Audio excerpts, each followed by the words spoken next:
केंद्रीय वित्त मंत्री निर्मला सीतारमण ने 2024-25 के बजट में खेती और उससे जुड़े कामों के लिए 1.52 लाख करोड़ रुपए के फंड का ऐलान किया। इसमें रिसर्च, टिकाऊ खेती को बढ़ावा देने, तिलहन और दालों के उत्पादन को बढ़ाने और खेती में तकनीक के इस्तेमाल की बड़ी योजना बनाई गई है। बजट भाषण में सीतारमण ने घोषणा की कि किसानों को जल्द ही 32 क्षेत्रीय और बागवानी फसलों में 109 नई अच्छी उपज देने वाली किस्में मिलेंगी।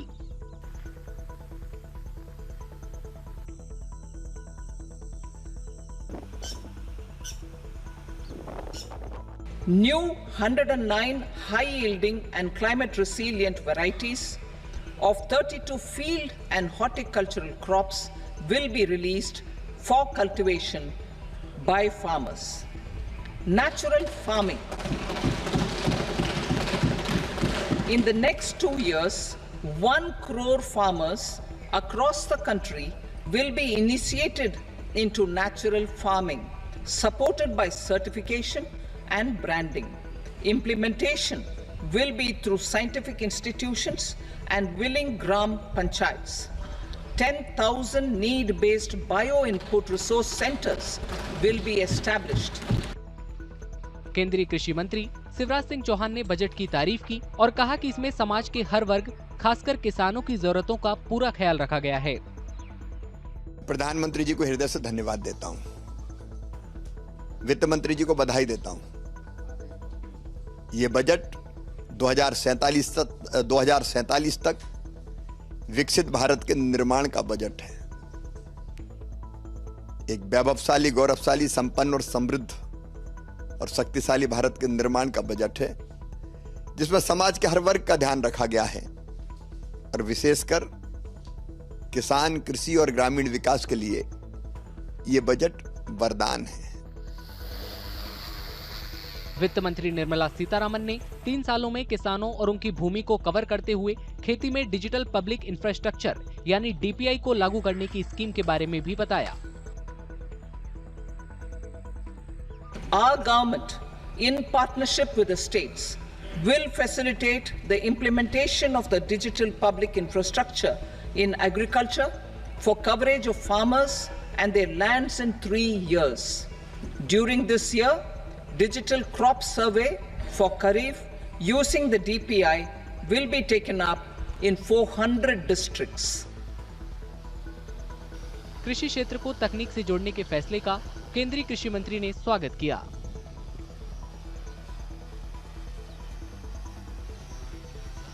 डिजिटल इंफ्रा बनाकर किसान को कई परेशानियों से छुटकारा दिलाया जाएगा। अब बैंक लोन लेने में उनको औपचारिकताओं में कई दिन नहीं लगेंगे। इसके कारण आधे घंटे में ही सारी जानकारी मिलकर उनका काम हो जाएगा। एक किसानों के लिए क्रांतिकारी बजट है ये। विपक्ष को बजट बिल्कुल भी रास नहीं आया। समाजवादी पार्टी के अध्यक्ष अखिलेश यादव ने कहा कि बजट में किसानों को एमएसपी की गारंटी देने का कोई ऐलान नहीं किया गया। तो आप किसान को क्या एमएसपी देंगे?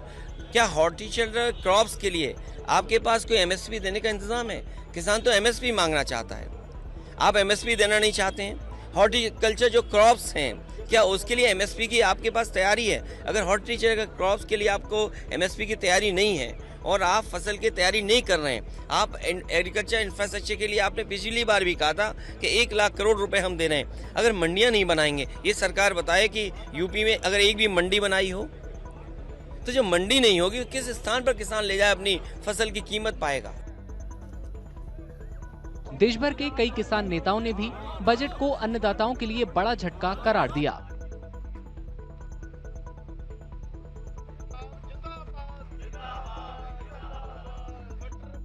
इस बजट में ना तो एमएसपी गारंटी कानून बनाने के लिए कुछ बजट में है, किसान खेत मजदूर को कर्ज माफी के लिए कुछ भी इसमें नहीं है। इसी के साथ साथ मजदूरों को रोजगार देने के लिए इसमें कुछ भी नहीं है और खेती को पूरी तरह इग्नोर कर दिया गया, जो इस बजट में हम लोग मुंडली प्रतिक्रिया दे रहे हैं। तो ये नकारात्मक बजट है, दिशाहीन बजट है, इसमें कोई भी खेती सेक्टर के लिए विजन नहीं है। ഈ ബഡ്ജറ്റിൽ വർഷങ്ങളായി കർഷകർ നിരന്തരമായി ആവശ്യപ്പെടുന്ന റബ്ബറിൻ്റെ അടിസ്ഥാന വില 250 രൂപ ആക്കുക എന്നുള്ളതും, അതുപോലെ തന്നെ മുൻകാലങ്ങളിൽ റബ്ബർ കർഷകർക്ക് കിട്ടിക്കൊണ്ടിരുന്ന പുനർകൃഷിക്കും വളത്തിനും ഉൾപ്പെടെയുള്ളവയുടെ സബ്സിഡികളും സബ്സിഡികളെ സംബന്ധിച്ചുമുള്ള വലിയൊരു പ്രതീക്ഷ കർഷകർക്കുണ്ടായിരുന്നു.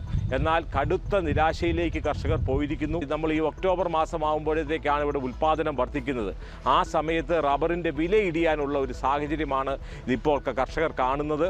എന്തൊക്കെയാണെങ്കിലും കേന്ദ്ര സർക്കാർ ഇവിടുത്തെ റബ്ബർ കർഷകരോട് കാണിച്ചത് കടുത്ത അവഗണനയാണ്. जो भी अपना अनाज यहाँ से ट्रांसफ़र होना चाहिए या उसका जो उत्पादन दुगना होना चाहिए, उसके खेती को किसानों को भाव मिलना चाहिए, और वो जो हमी भाव उन्होंने देने का जो वादा किया था, वो हमी भाव के बारे में भी बजट में कोई तरतूद नहीं की है, और किसानों के लिए उन्होंने निराशाजनक बजट पेश किया है।